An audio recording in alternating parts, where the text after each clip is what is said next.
Mes amis, team de TV, moi, aujourd'hui, à nous côté pour nous des dossiers chauds qui a fait gros bruit dans les États-Unis. Dans le moment qui n'a pas parlé là. Premier dossier, si on l'église qui était présenté tête comme gros ministère international qui est le Kingdom of God Global Church, qui arrive à tomber en bas d'une accusation fédérale d'un chef l'église David Taylor avec Michelle Brandon. La police arrive et mette maintenant pas de casse à la semaine passée. Après un juge fédéral mette en bas gros chargement qui inclut trafic moun et blanchiment l'argent. Et ça nous va l'expliquer là, c'est pas seulement une question de la foi, mais c'est une question d'habit, faux promesses et exploitation monde. Et deuxième nouvelle là, c'est déclaration Tom Homan, chef conseil administration Trump là, sous dossier immigrants illégaux, à crime qui coûte la vie 3 haïtiens en Florida. Mais tu me dis, moi, on entre dans la vidéo ça, étape par étape. David Taylor, c'est non pasteur ça qui a 53 ans sous le tête qui joue une arrestation dans la police qui a arrêté dans North Carolina. Et c'est l'évangile ça qui nous tout a regardé sur l'écran. Il est Michelle Brandon, il a 56 ans sous le tête. Il est arrivé à jouer une arrestation dans la police dans la cour Tampa, Florida.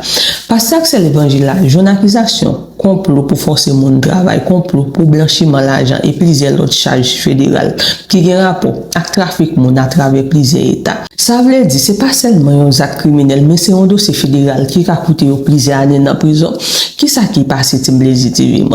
Eh bien, l'église a présenté tête comme un ministère mondial avec plusieurs milliers de disciples dans presque 200 pays. En réalité, en pile dans ça, les volontaires, ils ont travaillé dans ce appel call center. Travail, ils ont obligé de faire les gens pour demander dons, pour demander l'argent. Ils ont répondre à appel tout pour les gens qui ont besoin de la prière, mais il faut payer. Ils ont arrivé à faire pression. Pour yon ka joindre gros don toujours l'aime dit nous gros don pour yon ka joindre plus l'argent toujours puis d'ailleurs qui t'a travail dans l'église a une obligation pour yon porter l'argent chaque jour et si yon pas arrivé faire ça yon t'a pas arrivé joindre punition ou soit yon humilié yo toute partie ça c'est monde dans l'église qui t'a subi yo l'aime dit monde dans l'église fidèle yo et d'après témoignage il y a plus passé 75 à 80 monde qui te travaille chaque jour dans centre ça sans qu'ils yon pas touché yon goutte sous prétexte que c'est travail Jésus a fait bon Dieu béni yo. Autorité ont fait connaître que ça pas un ministère réellement, mais un système de travail forcé avec exploitation monde en bas non bon Dieu. Côté qu'on a utilisé non bon Dieu pour exploiter monde. Mais depuis l'année 2014, l'église a arrivé à ramasser plus passer 50 millions de dollars dans donation. Côté on t'a demandé donc forcer fidèle yo bail au fond. Fréquent pour t'apparaître avec une enveloppe $100, $200. Mais au lieu de servir avec l'argent ça pour communauté, au soit évangélisation. L'argent est dépensé dans un méga mansion qui vaut $8.3 millions dans la ville que FBI a déjà fait perquisition et a dépensé l'argent de l'église dans machine Lix, dans événement grandiose avec décoration qui pas payé. Tant qu'on possède $2 millions avec un compagnie cinéma dans Florida. Et Ryan Smith, qui est président Ministry Watch, qui c'est une organisation qui surveille et finance l'église, c'est ça le fait, surveille et finance toute l'église dans le pays. Il est arrivé à déclarer qu'il t'a suivi le mouvement ça depuis longtemps. Il était même le Kingdom of God Global Church. Il a mauvais acteur depuis le commencement, depuis les étapes commencé. Ça veut dire depuis l'église a commencé, il t'a fait magou, il était un temps où il t'a mal parti. Kounya, FBI procureur fédéral fait plusieurs investigations dans le kayak local l'église dans différents états. Et accusation fait qu'on est que Taylor et Brandon te forcé fidèle yo était dans le système côté yo pas ka quitter yo pas ka sortir de pour yo pas ka sortir même si yo pas ka utiliser tête yo pas ka payer bill parce que faut que yo te fait ça pour nous te écrit dans caïsel là pour yo te ka monter à joindre bon Dieu parce que lui-même accès l'évangile là te servi avec intimidation avec menace spirituelle pour qu'il y moun yo dans l'église pour yo faire travail yo dans ministère yo on fait mon travail sans payer pendant passer l'église lui-même la vivre dans l'X et d'après témoignage pour l'année 2024 c'est seulement quelques monde qui te gen salaire toute ressources volontaire à ça yo forcé et te gen 75 à 80 monde dans call center chaque jour qui pas jamais raté un jour et pour jusqu'à présent auteur pas dit combien victimes total qui gagne ni combien monde yo retiré dans accent yo mais pour un pile expert c'est première fois yo voyons bagay comme ça un système de travail forcé en bas couverture l'église religieuse dans niveau ça dans pays États-Unis yo fait connaître que yo beaucoup gens moins yon bagay comme ça mais tout le monde a posé question qui j'ai fait convaincre tout le monde ça pour entrer dans le système ça qui menace ou soit intimidation qui fait pour empêcher mon yo quitter travail là et il y a l'autre monde qui fait connaître est-ce que l'autre l'église ou soit organisation qui a fait même bagarre là, même Jacques Monzao, mais d'après Smith, il fait qu'on est qu'il y a un pile victime, un pile problème, un pile dommage qui fait. Mais au moins qu'on y a bagarre là sorti dans les lumière, il va pas comprendre tout ça qui a passé. Smith fait qu'on est qu'il y a prendre leçon pour regarder plus près l'autre organisation qui semblait, ça veut dire après action ça finit passer, il y a le faux qui sous l'autre l'église, qui manipule les fidèles, il fait au travail sans payer et même utiliser dans l'autre façon. Mes amis, Timblezi TV, moi, le dossier qui nous donne, au Global Church là, montre qui j'ai la foi qu'a utilisé comme une masse pour faire habit avec exploitation. David Taylor et Michel Brandon, moun nou yo arrêté passer l'église avec cette église. Yo pas faire face à la justice, à 10 gros charges fédérales qui pas mener au passer plusieurs années dans prison.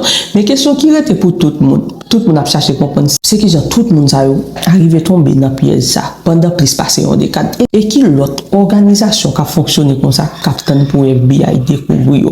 Et ça c'est gros leçon. Faut que nous toujours veiller et pas quitter. Et la foi servir comme couverture pour méchanceté.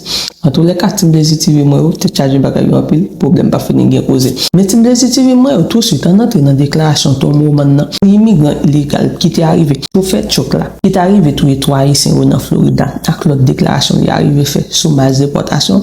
En même temps de Timblezi TV moi, en temps de causer. Chaque individu qui vit dans ce pays est plus en sécurité qu'il ne l'a été depuis des années, grâce à ce que vous avez fait. Nous avons maintenant 3 mois consécutifs sans aucun immigrant clandestin entrant dans ce pays. Eh bien, 0 immigrants illégaux entrant dans le pays. C'était Kristi Noem, secrétaire à la Sécurité intérieure. Et je sais pourquoi tout cela a été un succès. C'est grâce à vous, Tom Homan, au président Trump, à Kristi Noem et à beaucoup d'autres personnes. Mais vous êtes le cœur et l'âme de cette opération, tout comme les frontières le sont. Félicitations pour un excellent travail continu. Comment ça fait? Eh bien, écoutez, je donnerai le crédit au président Trump pour ça. Ça, vous savez, pensée originale, comme d'habitude. Les décrets pour mettre fin à la trappe et relâche, remettre en place des pays tiers sûrs, vous pouvez rester au Mexique. Et les hommes et femmes de la patrouille frontalière. Les hommes et les femmes portant cet uniforme que j'ai porté il y a plus de 40 ans, ces hommes et ces femmes étaient en première ligne 24 heures sur 24, 7 jours sur 7. Ils ont été malmenés pendant 4 ans en gérant des millions de migrants illégaux arrivant à la frontière. Et ils ont dû les relâcher selon la directive de la dernière administration. Maintenant, ils peuvent faire leur travail. Ils ont sécurisé cette frontière en 7 semaines. 7 semaines. Que Dieu bénisse les hommes et les femmes de la patrouille frontalière des États-Unis. C'est incroyable. C'est aussi un peu incroyable de voir la gauche devenir folle parce que des étrangers en situation irrégulière sont expulsés. Il y a beaucoup de gens partout dans le monde. J'étais en vacances la semaine dernière, ils y pensent.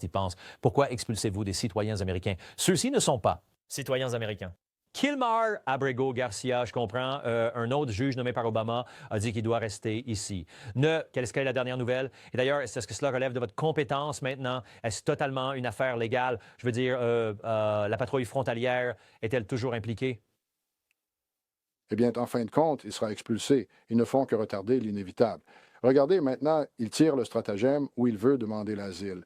Eh bien, il a dépassé l'année d'éligibilité pour demander l'asile, donc nous verrons ce que le juge fera. Si le juge se prononce selon la loi, s'il se prononce selon le statut fédéral existant, il va ordonner son expulsion. Il a été expulsé par 2 autres juges fédéraux. Et maintenant, vous pouvez demander l'asile, mais l'asile signifie que vous fuyez la peur et la persécution de votre gouvernement d'origine en raison de votre race, religion, affiliation politique. Eh bien, nous ne le renvoyons pas dans son pays d'origine. Alors, où est la demande d'asile? Où fuit-il la peur et la persécution de l'Ouganda, ou du Costa Rica, ou de tout autre pays? Alors, il doit montrer des preuves qu'il sera persécuté. Il ne les a tout simplement pas. Les pays qui sont envisagés pour l'expulsion sont des pays libres qui lui ont garanti qu'ils ne vont pas l'enfermer. Il pourra se promener dans les rues de ces pays. Donc, en fin de compte, il sera expulsé. Il repousse l'inévitable. Si le juge statue selon la loi fédérale existante. Laissez-moi vous demander ceci. Qu'en est-il de cette affaire en Ouganda? Il est du Mexique. J'entends dire que le plan est de l'envoyer en Ouganda, ce que je soutiens totalement. Je m'en fiche. Mais pourquoi l'Ouganda? Eh bien, en fait, il vient du Salvador. Et il y avait un cas de rétention selon lequel il ne peut pas être renvoyé au Salvador parce qu'il dit qu'il fuit la peur et la persécution. Il fuit la violence des gangs. Mais le gang qu'il fuyait, n'existe plus. Et le Salvador est un pays très sûr. Il ne devrait donc pas y avoir d'ordre de rétention car la situation a changé au fil des ans. Les deux éléments sur lesquels il a basé l'ordre de rétention n'existent plus. Il devrait donc rentrer chez lui, dans son pays d'origine, le Salvador. Ils sont prêts à l'accueillir. Mais vous savez, il conteste aussi cette affaire. Mais écoutez, j'ai entendu son avocat l'autre jour faire une déclaration. Vous ne pouvez pas l'envoyer en Ouganda. Il ne parle pas la langue. Eh bien, il est ici et il ne parle pas anglais. Je veux dire, je l'ai vu être interviewé. Il ne parle pas anglais, mais il est ici. Donc c'est acceptable qu'il ne parle pas anglais. Mais vous ne pouvez pas l'envoyer en Ouganda parce qu'il ne parle pas cette langue. Premièrement, car la langue principale en Ouganda est l'anglais.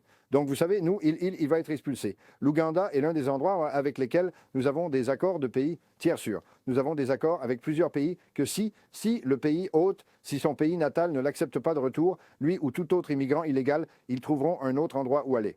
Parce que les criminels étrangers illégaux ne marcheront pas dans les rues de cette nation. Le président Trump a fait une promesse au peuple américain que nous rendrions ce pays sûr à nouveau. Cela commence par ses menaces à la sécurité publique et à la sécurité nationale qui sont dans le pays illégalement. Si le pays ne les reprend pas, nous trouverons un pays qui le fera.